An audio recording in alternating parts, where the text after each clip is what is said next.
Después tenemos en modalidad virtual, no sé si lo vemos, bueno, si no al rato lo vemos, aquí, ahí ya lo estamos viendo. Tenemos a Darío Luna Pla. Darío es economista del ITAM y maestro en ciencias por la London School of Economics. Él ha estado también en el sector asegurador y alrededor del sector durante muchos años. También ha sido durante muchos años consultor del Banco Mundial, del Banco Interamericano de Desarrollo, del CRIF también, y pues tiene mucha experiencia en el desarrollo de muchas cosas, productos tradicionales, pero también en particular ha asesorado el desarrollo de muchos instrumentos paramétricos. En particular, en una época, Darío fue el titular de la unidad de seguros y pensiones de la Secretaría de Hacienda y en su paso por la Secretaría de Hacienda impulsó el desarrollo y digamos, que México entrara a comprar seguros paramétricos para protección de los recursos del Fonden o de la infraestructura cubierta por el Fonden. Vamos a conectarnos con Darío, que debe estar por ahí, para que nos hable de sus experiencias en cómo este tipo de aseguramiento puede ayudar o ha ayudado a los gobiernos en sus funciones de transferencia de riesgo. Adelante, Darío, muchas gracias. Gracias, es un gusto estar con ustedes. Aunque sea de forma remota, espero que me escuchen bien.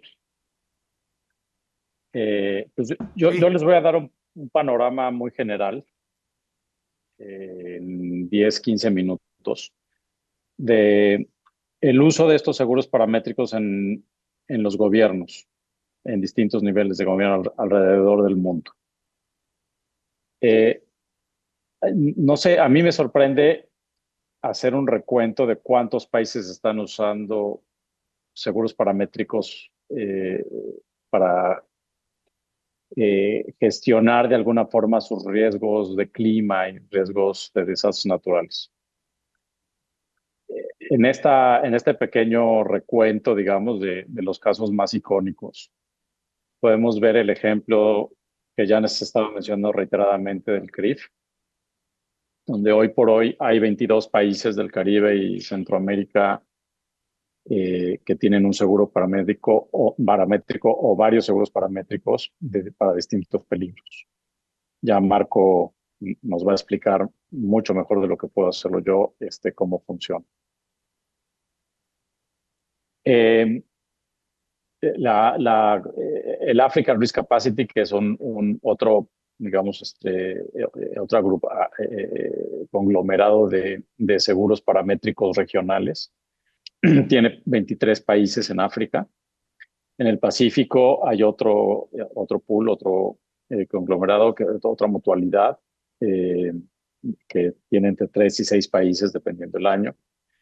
La Alianza del Pacífico, si me permiten una definición un poquito más amplia de seguro paramétrico en términos de uso de bonos catastróficos, que en algún punto pueden funcionar como un seguro paramétrico o incluso son un seguro paramétrico en el contrato final hacia el asegurado. Pues ahí la Alianza del Pacífico los ha venido usando desde hace ya varios años. Colombia, Chile, México y Perú. Y a nivel ciudad y estado, en Estados Unidos se ha venido viendo un uso creciente para mitigar desde riesgos tanto de incendios forestales como de inundaciones, de huracanes, etcétera. En Miami, en Nueva York, en Los Ángeles y en algunas ciudades alrededor del Mississippi. Entonces, la verdad es que ya estamos hablando de decenas de casos en donde gobiernos recurren a un seguro paramétrico para resolver un problema particular o varios problemas particulares. ¿Qué es lo que resuelve? ¿Qué es lo que origina la necesidad de contratarlos? Generalmente, donde más estamos viendo, donde más se ha visto el uso es alrededor de los desastres naturales. Y permítanme la expresión, sabemos que los desastres realmente tienen una connotación más humana y hablamos de catástrofes naturales, pero en el paradigma, digamos, de política pública que hoy por hoy se promueve y sirve de referencia para muchos países, impulsado en nuestra región del mundo por el BID y por el Banco Mundial. Se habla mucho de esta gestión financiera del manejo de riesgo de desastres naturales. Y ese es un problema de finanzas públicas.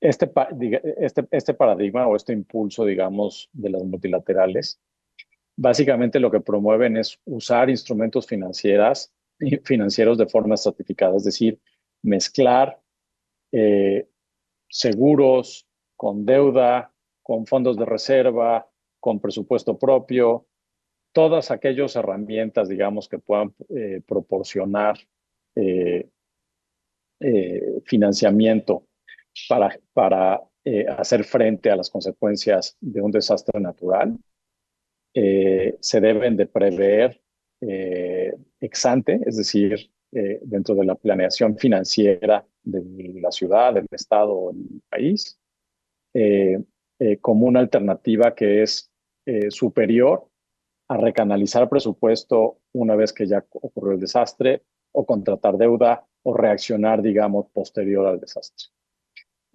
Puede sonar muy sutil, pero la verdad es que ha tomado muchísimo tiempo para que dentro de la función del manejo de finanzas públicas de los países se adopte este criterio de gestión ex ante de los instrumentos.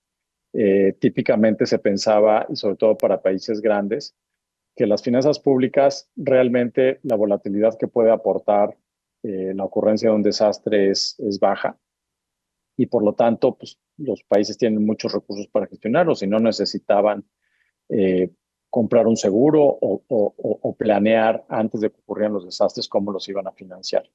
Pero la verdad es que el tiempo le ha dado la razón al valor que tiene todo el proceso de administración de riesgos aplicado a esta parte de las finanzas públicas. Y es si en la medida en que los riesgos se puedan identificar, se puedan dimensionar, se puedan mitigar, se puedan transferir, el aprendizaje que tiene el, el, el, las áreas financieras de los gobiernos es, sobre el riesgo es tan grande que se agrega muchísimo valor, no solo por ser un manejo más costo eficiente de la atención a desastres, sino por toda la información que puede permear a otras áreas que no son financieras de cómo mejorar su operación una vez que ocurren los desastres, por ejemplo, en el desplazamiento de brigadas de atención a la emergencia, en el mejoramiento de seguros tradicionales de la infraestructura pública o de los bienes de los edificios públicos, etc. Entonces, es un paradigma que ha tomado mucha fuerza en los últimos 15, 20 años, que pretende guiar a los países en cómo gestionar las finanzas públicas de forma más eficiente. Y desde un punto digamos, del balance de finanzas públicas de cualquier país o ciudad, lo que se promueve es tratar de medir los pasivos contingentes. Y hay de dos tipos de pasivos contingentes aplicados a este tema de desastres naturales. Los que son explícitos, y estos los define el marco legal y las políticas públicas, es decir, hay reglas de operación de programas ya específicos que ya están aprobados por el Congreso o por los congresos o que tienen una reglamentación súper clara de qué pasa si ocurre, o sea, qué es lo que el gobierno tiene que hacer para atender a la población, a sectores económicos y a la infraestructura si ocurren cierto tipo de catástrofes naturales y eso implica gasto público. Esos son explícitos, están escritos en reglas.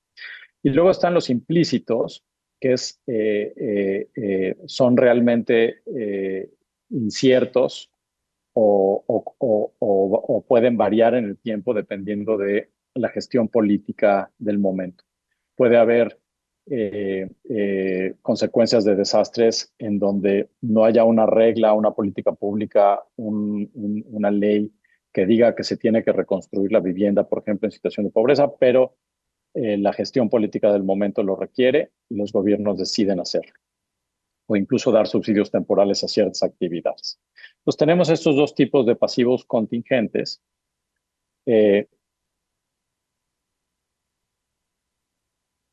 Y el reto, estos pasivos contingentes evolucionan en el tiempo. El reto es gestionarlos a través del tiempo. Estas son curvas, digamos, que ya se han vuelto estándar en la conceptualización del manejo del pasivo de los gobiernos, en donde en el eje vertical vemos las necesidades de recursos en tres distintas etapas. Cuando se tiene que atender la emergencia, cuando se tienen que rehabilitar las actividades económicas y sociales, el bienestar de la población y finalmente la reconstrucción de los daños de largo plazo, tipo de más de inversión pública. Y vemos cómo las necesidades de recursos tienen estas curvas en donde, dependiendo de la etapa donde estén, se van a requerir más o menos recursos en el tiempo. Y esta es una parte bien importante del manejo de las finanzas públicas alrededor de los desastres naturales y donde los seguros paramétricos tienen un papel bien particular. Entonces, la primera tarea para cualquier, digamos, para cualquier gobierno pues, es entender el origen de esos pasivos contingentes. Este diagrama de Swiss Re me gusta mucho porque sí nos permite apreciar la complejidad del riesgo de desastres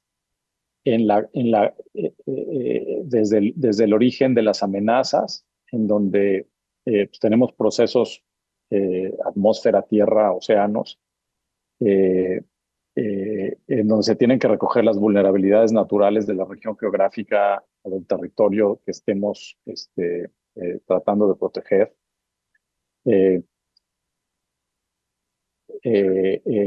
Hay países muy involucrados en gestionar el cambio climático de manera activa y eso también influye en la configuración de este peligro. Luego vienen todos los cambios socioeconómicos, el crecimiento poblacional, la urbanización, el desarrollo económico, el comportamiento social, actitudes sociales que determinan tanto el nivel de exposición a esos peligros como las vulnerabilidades. Esto les debe de sonar muy natural después de tener un seminario con RN, porque son digamos, los componentes más importantes de los modelos que configuran el riesgo. Quizás la diferencia aquí desde el punto de vista de la labor de los gobiernos es que el comportamiento social deriva, como ya les platicaba, en necesidades, digamos, de gestión política que muchas veces pues, no están del todo modeladas, ¿no? Aquí me van a regañar un poco a mis colegas de RN porque hice un dibujo muy a la ligera de lo que es una curva de exceso de pérdidas. Supuse que ya la vieron hoy, pero si no, les platico brevemente. Los modelos probabilísticos que ellos construyen permiten hacer relaciones en donde se pueden establecer con qué probabilidad vamos a observar ciertas severidades. Y se puede jugar muchísimo desde el punto de vista de si un gobierno tuviera, digamos, estos modelos, puede jugar muchísimo en qué le pasa a esa probabilidad y a esas pérdidas probables o esas severidades. Si, por ejemplo, se hace una inversión pública en proteger a la población, una nueva presa, implementar un nuevo código de construcción que fortalece los edificios. Entonces, eso modifica la relación original y reduce el riesgo y se pueden, con estas curvas, entender muy bien o dimensionar los beneficios probables que se pueden capturar. También se puede partir en capas el riesgo. Y yo creo que esta fue la gran revolución que gradualmente se ha venido observando para detonar el uso de seguros paramétricos. Ya lo platicaban Mario, Janina, Carlos. en que es posible hacer estas relaciones de manera con modelos muy sofisticados, con muy buena precisión, que permiten tomar decisiones que en el paradigma del Banco Mundial y del BID, de la gestión de desastres, se llaman decisiones de estratificar el financiamiento. Aquí lo que les estoy mostrando es cómo las distintas herramientas o instrumentos que tiene a su disposición cualquier gobierno, empezando desde las reservas propias, fondos de garantía, créditos contingentes, o sea, deuda que se detona si, solo si ocurre un fenómeno natural con ciertas características, seguros que puedan comprar los gobiernos, bonos catastróficos que puedan emitir, incluso la asistencia de donantes internacionales. Todo eso se considera que se puede ir usando en las capas de riesgo conforme a los criterios de esta curva de excedencia, en donde sean más eficientes, sean más costo eficientes. Por ejemplo, si tomamos la columna más oscura, eh, nos diría, por ejemplo, que la asistencia de donantes puede ser el último recurso para un país. Que los bonos para catástrofes se utilizan en las dos capas más altas, digamos, del espectro de riesgo que está enfrentando ese gobierno. Que los seguros a lo mejor cubren las tres más altas. Y así nos vamos, digamos, acomodando en función de su frecuencia, de menor a mayor, y en función de su gravedad. Es una idea muy sencilla, pero es muy difícil de instrumentar si no se tiene información suficiente y si no se tiene un modelo suficientemente robusto como para tomar estas decisiones. Entonces, ¿cuál es la relevancia de los seguros paramétricos? Es que si un gobierno toma una decisión de comprar un seguro, comúnmente es más fácil pensar en que ese seguro va a ser paramétrico. ¿Por qué? Porque se modelan de forma compatible con los modelos probabilísticos. No es que los seguros tradicionales no se modelen con los modelos, no recurran a modelos probabilísticos para determinar también su precio, sino que hay un empalme muy directo entre el perfil de pagos del seguro paramétrico con el propio modelo. Entonces, para un gobierno digamos, esa conceptualización del riesgo es muy directa. Como platicaron ya, no requieren ajustadores. Eh, eh, Nada más para darles una idea, yo recuerdo, cada vez que hay un evento natural desastroso en México, es muy interesante ver cómo el sector asegurador, y ustedes lo sabrán mejor que yo, va reportando los procesos de ajuste y los procesos de liquidación de las reclamaciones. Y dada la capacidad de ajuste que tiene el país y dadas las consideraciones que se tienen que observar para que se pueda hacer un ajuste adecuado, pues esto toma tiempo. En el caso de los terremotos de 2017, por ejemplo, eh, eh, después de 18 meses de haber ocurrido, pues apenas se estaban terminando de liquidar el 70% de las reclamaciones, ¿no? Entonces, un seguro paramétrico que determina el pago en cuestión de días o de semanas y que un gobierno puede recibir ese pago en cuestión de semanas o meses, facilita muchísimo la contabilidad pública porque se afecta a la misma, tiene una mayor probabilidad de afectarse la cuenta fiscal del año en que ocurre el desastre. No siempre pasa, puede haber desastres que ocurran muy al final del año y entonces tiene que pasar, pero la probabilidad de que se pueda cerrar las cuentas es mucho más alta.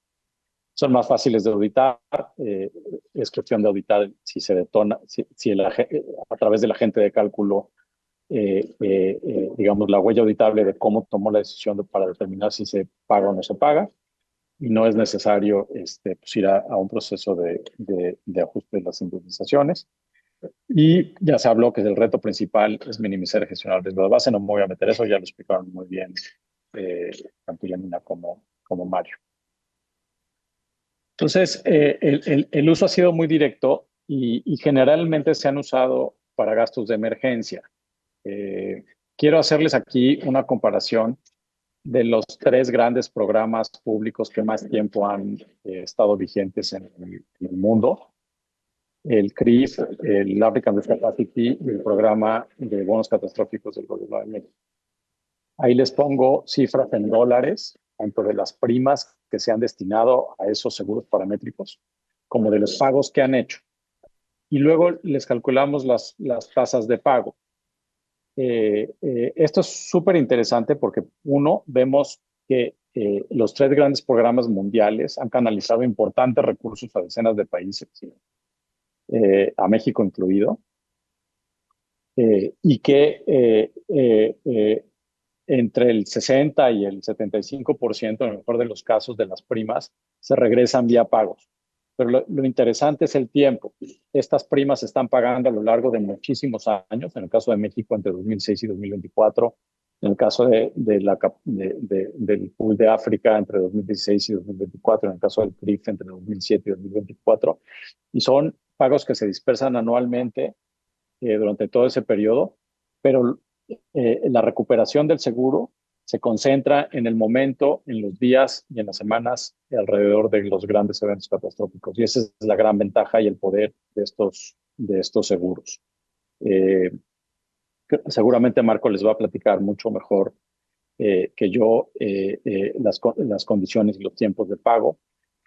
Pero para mí, al ver estos grandes números, tanto de países que están usando seguros paramétricos como de la eficacia, digamos, que tienen de mover capital, tanto del sector privado como desde las multilaterales, en el caso del CRIF y el pool de África, hacia países que lo necesitan después de un desastre, me ha maravillado desde hace muchísimos años el poder de digamos, de este seguro muy particular, que si bien tiene una gran sofisticación técnica, está dando unos resultados, pues la verdad, muy impresionantes. Yo hasta aquí les dejo mi mensaje. También quiero escuchar lo que dice Marco y luego estaré abierto para preguntas.